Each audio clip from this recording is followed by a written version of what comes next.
Welcome to episode 8 of the Business of Universal Kindness podcast. Today my guest is Caroline Sims, founder of Botanycl.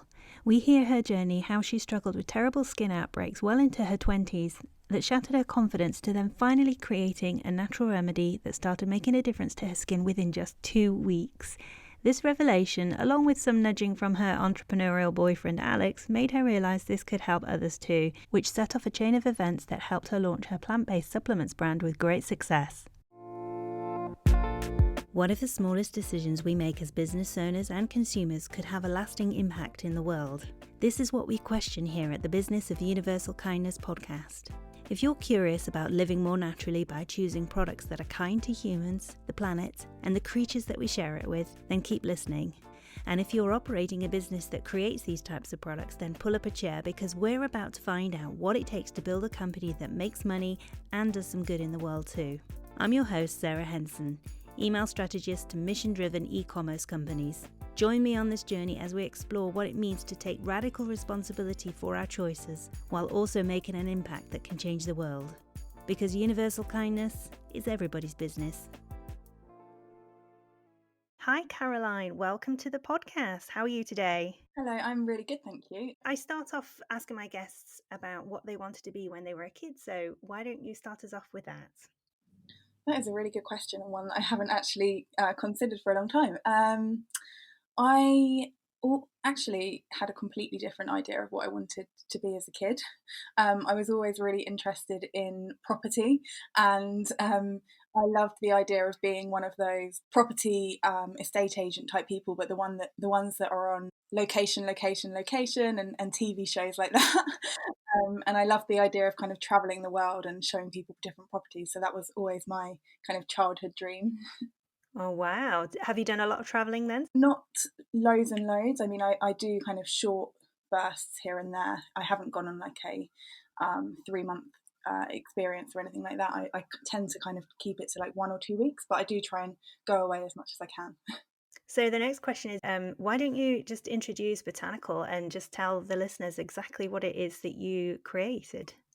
Going back to when I was about age 25, so I'm 29 now. When I was about 25, I was still experiencing breakouts and skin problems, mainly around my kind of lower facial areas, lower part of my cheeks, and also my chin. And I've been having these problems for years.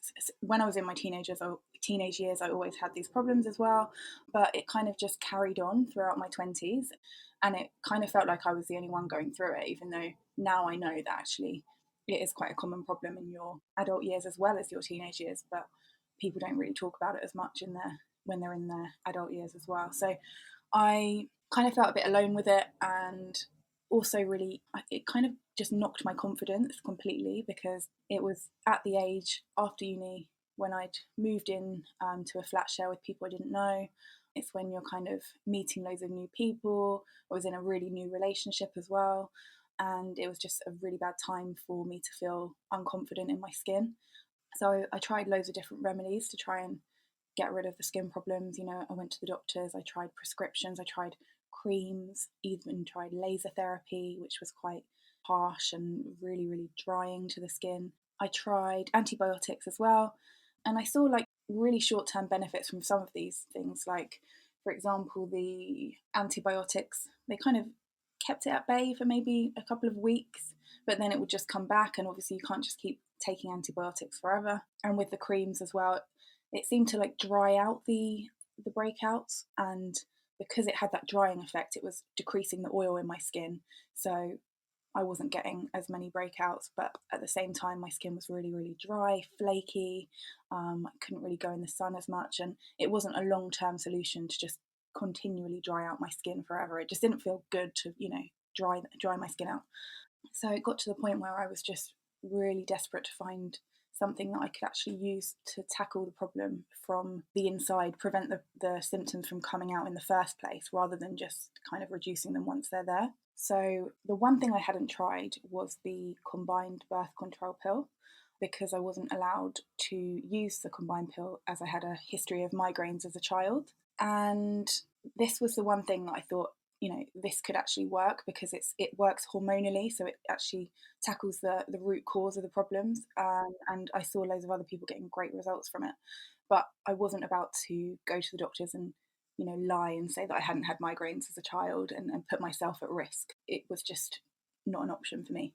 So I started to look at herbal alternatives that could work in the same way to balance my hormones, but not have the unwanted side effect and the problem with if you had migraines as a child. It comes from the estrogen that's in the combined pill. So I wanted to find a herbal alternative that wouldn't raise my estrogen levels and therefore be dangerous in the same way. I spent kind of months and months researching this. I used to work night shifts as well, as a psychological therapy assistant. So I would spend a lot of my time, after coming home from a shift, just researching. And I came across a few ingredients that looked really, really promising in that they worked kind of in the same way. They had the same hormone balancing effect, but without raising estrogen. So I thought I'll give it a go. They had amazing testimonials, but also strong research behind them as well. So I gave them a go, and I was obviously skeptical because nothing had really worked for me before. But within a week of taking them, I stopped getting new breakouts on my skin. Everything that I had before was just healing and clearing. So I had obviously residual marks from before, but I wasn't getting anything new, and that was amazing for me because before trying these herbal ingredients, I was getting kind of a new breakout every other day, and then they just kind of accumulate, and then the scars with the breakouts just make it look like much more of a problem than it was. So being able to clear the active breakouts and prevent the active breakouts from coming in the first place was amazing. And my boyfriend, he was amazed as well. He was like, this is incredible. You've been able to treat the problem yourself. And the ingredients at the time, they weren't ever being sold for this problem or skin problems at all.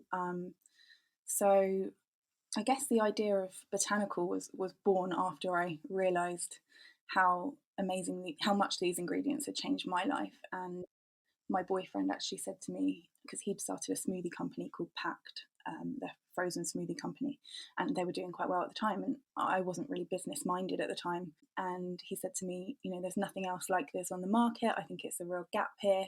I really think that this could do really well. And that kind of planted the seed in my mind. And then that's where the idea kind of started to grow over the next year. And I took quite a long time researching not just how the formulation could be the most effective together, but also how to even start a product and how to launch a product on the market. So it took a really long time, but gradually it just kind of came into fruition. And I was working a job, a NHS job, part-time at the time. So I had a couple of days that I could work just on creating the business, and then a couple of days where I would just work in the NHS. So I kind of balanced between the two. So to start with then, you found the solution through just actually taking the raw natural ingredients yourself, and then the idea from your I mean, it's great to have a boyfriend who says you need to make this a business. And then you thought, okay, how to get this into a product? Is that how it was? You were using the raw natural ingredients yourself after all your research? Yeah, exactly. So I was using the natural kind of herbs that I found on the market, but they weren't being sold specifically for skin. You could just buy them on their own. And I was using these ingredients, and that's where I saw the transformation in my skin, and thought I need to do something about this as soon as kind of my boyfriend recommended it as well. So you say you were working for the NHS at the time. Did you go to university to work in was it psychology you said? Yeah, so I studied a psychology undergrad degree, and then after finishing university, I didn't really know what I wanted to do, and I tried a few different jobs in marketing and finance and things like that, and just never really found my kind of passion, something that I was really interested in. So that's when I thought of, going back into the psychology field. And also after university, I really started to relate to people who've gone through symptoms of anxiety and periods of anxiety. And that's where I thought, actually maybe I could help people as well, because I could kind of empathize. Yeah, I was going to say, so the work you did before you actually launched your business does help you in running your business today in terms of being able to, not just from your own experience, but from your background in psychology, to be able to empathize with your customer. How have you felt it's helped you in your business in terms of like getting it launched and then connecting with people? Yeah, it's really helped with the customer service and being able to relate to people's side of things. Because when I was in a psychology role, I was in kind of one-to-one therapy, and I would help people, obviously going through their own issues of all different kind of issues. But I could use, I could apply that when I'm talking to customers or people that are struggling with their skin, and as a result, their confidence is low.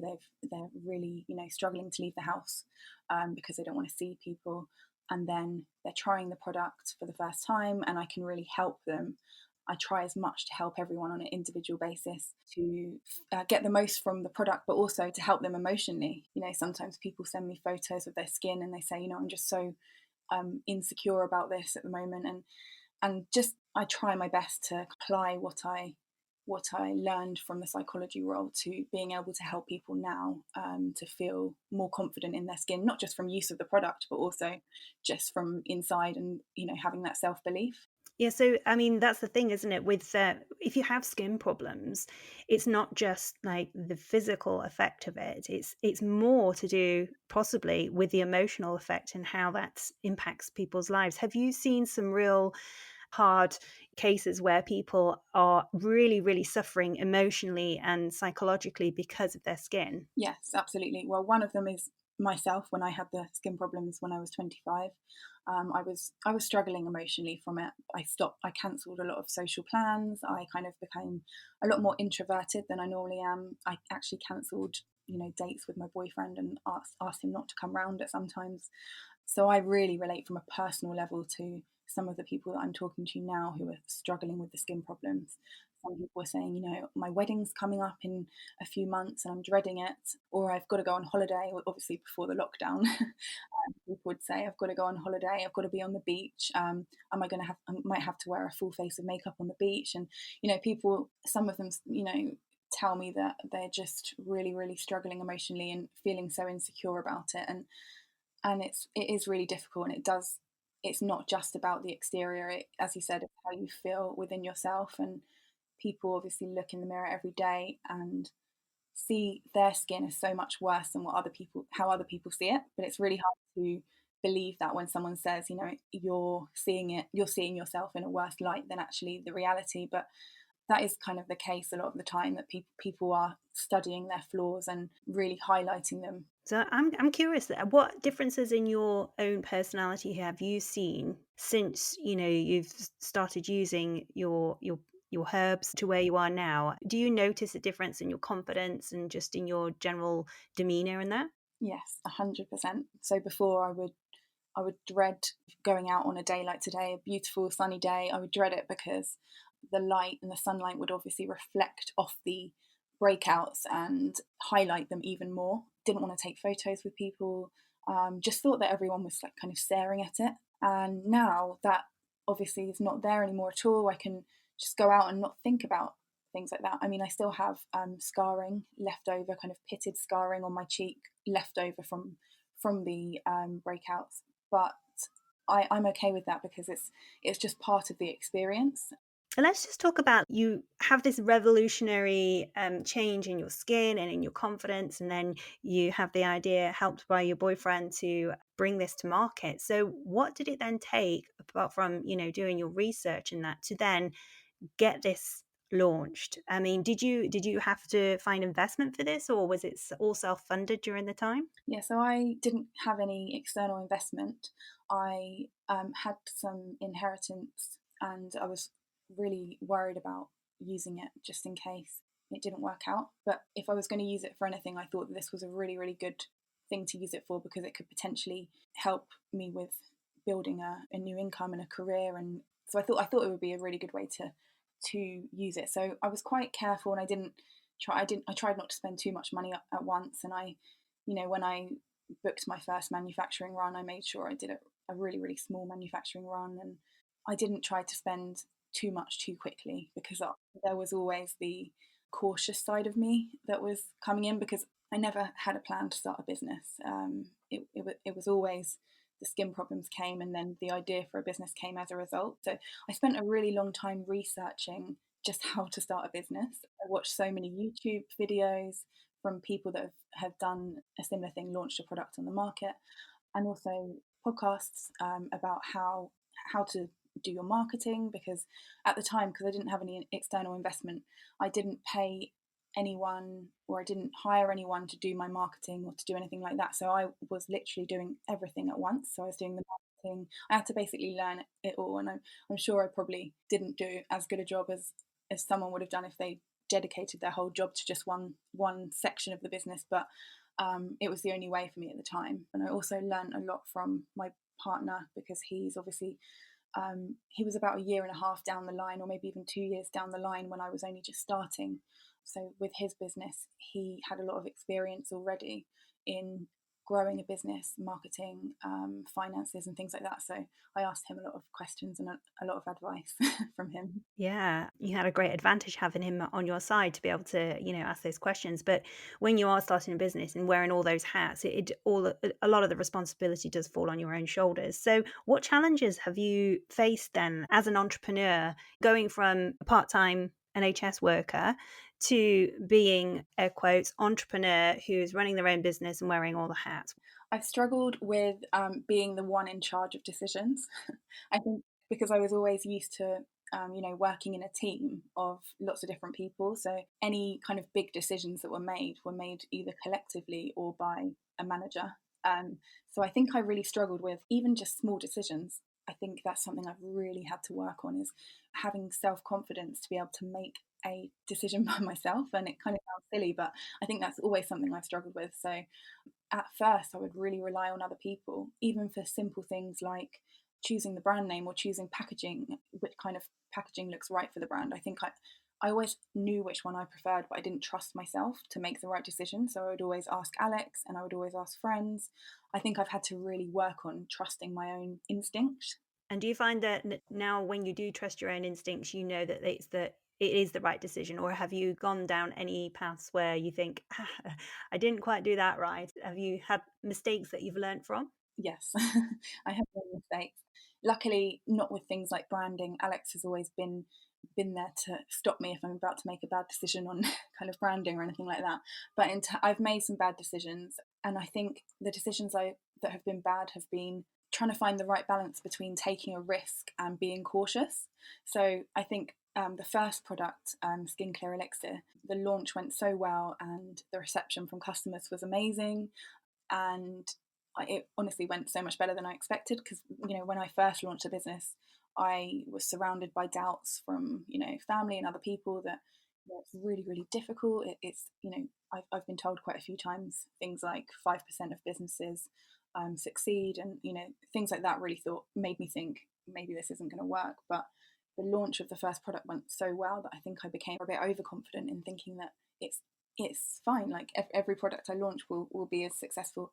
And so I thought I just jumped straight into developing a whole range of supplements. And the second one was a vegan vitamin D, and that went really, really well as well. It fits the plant based values that the brand has. And then the third product, it was also fitting that kind of plant based ideology of the brand. So the third product was a CBD oil, and it's really high quality. It's completely in line with all the regulations in the EU and the UK. It's got zero THC, completely non psychoactive. It's just a high quality CBD oil. And I heard people say CBD oil is booming at the moment. I think this is a really good idea. So I just kind of jumped straight in and didn't even think about anything. And then after I've placed a really big order, I then find out that you can't use certain advertising platforms such as Facebook, Google, Amazon, and things like that. So all of my advertising channels that I'd been used to launching products with, and getting the news of the product out there with, I couldn't use for this product. So that was me kind of just jumping into something because everything else had gone well in the past, and not really thinking it through as I should have done. And again, it's trying to find the balance between taking risks and being cautious. And I think now because that experience has happened to me, now I'm starting to find the right balance between the two, and I'm being cautious, but at the same time I am developing new products and push forward. I'm curious, do you still make the CBD oil? So I still have some units on the market, but I'm not I'm actually going to probably discontinue it for a while, because my passion is really in the Skin Clear Elixr is kind of the signature number one product, obviously. And to be able to actually create a successful CBD product, you really need to be exploring other ways of advertising. You need to be putting a lot of your time, energy, money, passion into that product alone. It's not as strong as a passion for me as the Skin Clear Elixr. And also I use Shopify to host my website on. Shopify payments is the gateway I use to process people's orders and payments, and they don't allow CBD products, which is another thing I didn't realize. So I can't even take payment through my website for that product. And it's just, maybe one day in the future when the brand's grown a lot more, but at the moment I just think it's not something that I'm really passionate about. Yeah, it sounds like there's too many obstacles in the way to really bringing it to markets. But that's really interesting, seeing that journey of yours through the different products. So are you kind of like looking at doubling down on your Skin Clear Elixir? Yeah, so the next step for Skin Clear Elixr is to go kind of international with it. So I do take orders internationally on the website, but I'm not actually doing any advertising or marketing in different countries at the moment, because I want to make sure that my packaging is complying with all the different countries' regulations, and make sure it's translated properly and things like that. So the next step is America, and I've just started talks with a manufacturing company in America. So yeah, the plan, the focus at the moment is to grow Skin Clear Elixr and get the name out there globally as well. Yeah. So in terms of manufacturing, then, what does it take to kind of, you have this idea, the ingredients you want. What does it take to go out and find someone who's going to make it for you? For me, it was just really going back to basics and doing, first of all, a Google search of kind of UK supplement manufacturer. And then obviously you're flooded with search results of different manufacturers that can make the product for you. So then at that point, I'm then thinking, well, how do I find the best one and the one that's going to be right? At that point, it's more research. It's how to find a quality manufacturer for supplements, and YouTube's really helpful for things like that as well. But also just looking online at the different accreditations that you should be looking for in a supplement manufacturer. So ISO certified, GMP certified, two of the accreditations I would look for in a manufacturer. And also, if you're looking in America, to check the FDA inspection history, really doing due diligence. I tried to make sure that I don't just pick the first manufacturer I see in Google, because often we can think, oh, okay, they're the first result that comes up organically, they must be a really big, reputable company. But actually, just because they spend a lot of money on their advertising doesn't necessarily mean that they're the highest quality. So really just doing due diligence with making sure that they comply with all the certifications that you're looking for. Yeah, so it sounds like one of your values is making sure that you're using quality ingredients and quality manufacturers. I mean, the fact that you use plant-based botanicals for the products is because you know that they work so well for skin problems and that. But do you have a set of values for the company that you adhere to make sure that you're putting out there something that is incredibly high quality? Yeah, so I make sure that I check all of the specifications for all ingredients that I buy. I usually make sure that if I ever buy the ingredients myself, that they come from really reputable suppliers that again meet the certifications that I'm looking for, and that I try and find out kind of the full history of where the ingredient was made. I also get the raw ingredients. If I use a new raw ingredient for a new product, I have it safety tested for all the allergens and heavy metals and microbiology as well. And these kind of tests are already done in-house by the manufacturer, and they kind of show them on your specification, but I have them double checked anyway myself and pay for the lab tests independently. So I make sure that the ingredients are kind of really high quality, but the products that Botanycl will be making and is making at the moment are all 100% plant-based. So no synthetic vitamins is a really important one for me. Even just a multivitamin, all the vitamins inside it would only be from a plant. So, for example, the next product I'm making is a natural vitamin C, and the main ingredients are acerola cherry, rose hips, and citrus bioflavonoids. And the vitamin C content of that supplement is 100% from those ingredients. There's no added ascorbic acid. And that's a really important thing for the company, I think. So it sounds like with your products then, there's a lot of research that goes into it, but also there's a whole lengthy process that goes into actually bring it to the actual prototype or the final product and that. So how long did it take you to go from your idea when your boyfriend planted that seed of like, hey, there's nothing like this on the market, you should create this, to actually having a bottle of your product in hand? That product took a lot longer than any other products that I'm thinking of making, and that I have made. The reason why that one took so long is because I wanted to make sure that the nutrient profile was perfect for skin problems, and it took me maybe a year of research, just researching, not actually developing, literally just researching the perfect nutrient profile, because the botanicals inside the product, the way they work, without giving too much confidential information away, the way they work is based on kind of a quite a specific nutrient profile, and I wanted to make sure that it was the optimum one in the product. So that took a lot of formulating myself, and then also working with the manufacturer to make sure that they were putting the right amount of each ingredient in the product. I would say it took a year to do the research, and then another half a year to actually bring the product to the market. Once you had your product in hand, obviously that there must be a different timeline involved in your marketing efforts. But how did you start off talking about your product and getting it in front of people? Yeah, so I tried to build up a bit of a buzz on Instagram. Obviously, Instagram's really hard to build a following quickly, so it was a really gradual process with Instagram. My packaging, I think, and my branding in my Instagram posts, I think it's quite relatable to the audience, the target market that are using the product. So, people in their 20s and 30s.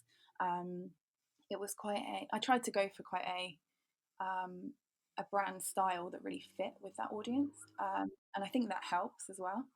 The main launch strategy that I used was Facebook advertising, because, as I said before, I didn't have a huge budget. I didn't have a huge amount of money to spend growing the business, so I couldn't do really expensive things at the time, such as press articles, paid press articles, and things like that. So I went for Facebook advertising, and it allows you to, as small as you want a budget or as large as you want.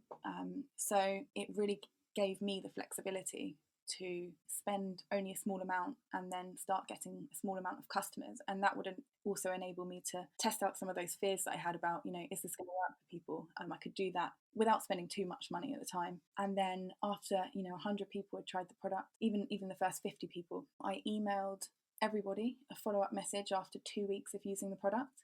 And that was where I had like butterflies in my stomach opening the email, thinking, what are they going to say? I was really, really nervous, but the response that I got was incredible, absolutely incredible. And I just thought, it made everything worth it when I realized this is actually working. And that's when I thought, okay, if this is going to work for 50 people, then there's nothing stopping this growing and working for another 50 and then another 100. So that initial batch of product that you ordered then was kind of like your almost like a beta test of getting that out there, getting responses, seeing how it worked for people.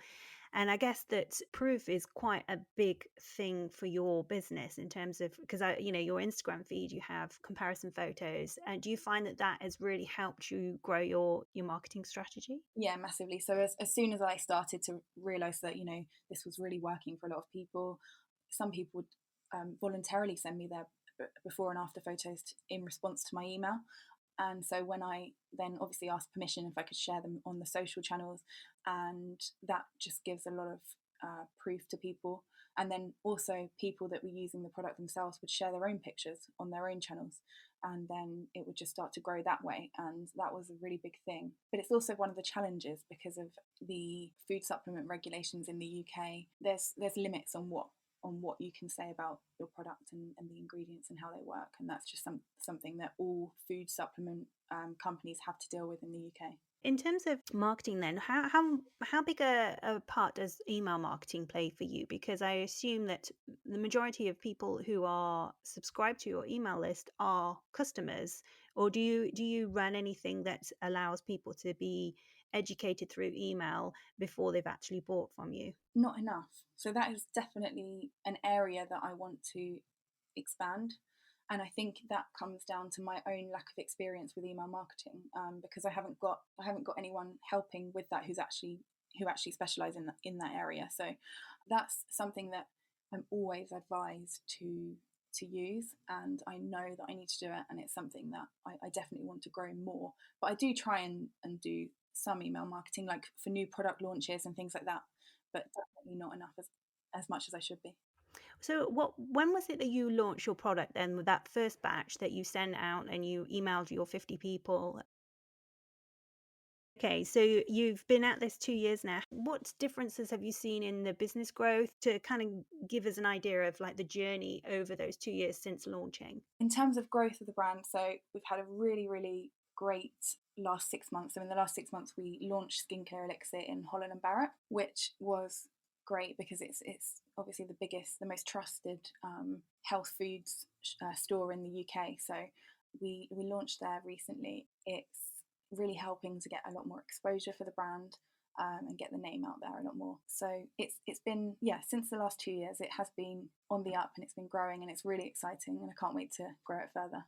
It sounds like it's been quite a journey. At what point were you able to give your notice on your part-time job then? My managers were really, really helpful actually, and I initially was working full time, and they allowed me to reduce to 3.5 days, and that was when I was kind of alternating between launching Botanycl and working there. And then when Botanycl launched, I just needed more time to grow it, and I knew that I needed more time because it was getting to the point where I was struggling to switch off from Botanycl. So I'd come into the office and I'd be thinking about, have I done everything I needed to do in my Facebook ad? And it was just really hard to switch off and prioritize between the two jobs. So I then asked to go to 2.5 days a week, and again, that was the cautious side of me thinking, if I just quit entirely, will I be able to afford to pay myself a decent salary? So I was doing 2.5 days a week and quit entirely in April last year. Wow. Did that feel good to you? Yeah, it was a really nice feeling because it meant that I knew that I was in a position that I could afford to pay my salary now. So, how has lockdown affected you then? I mean, we are navigating a very unusual time. We are at this present moment possibly looking at some restrictions being lifted, but how have you been able to get through this time? Has it been tough for you, or has it been business as usual?